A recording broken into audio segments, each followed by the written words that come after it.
How to remove saved photos in Pinterest.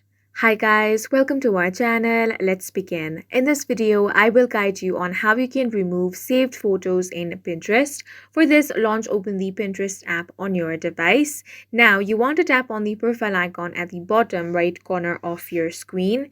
Here, you will have the option of saved. Tap on that. Now you will have different boards over here. If you want to check out all the pins that you have saved, tap on all pins option. Now all the pins that you have saved will be shown over here.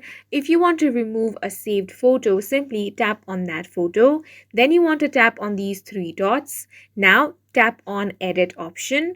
Here you will find the option of delete this pin. Go ahead and tap on that.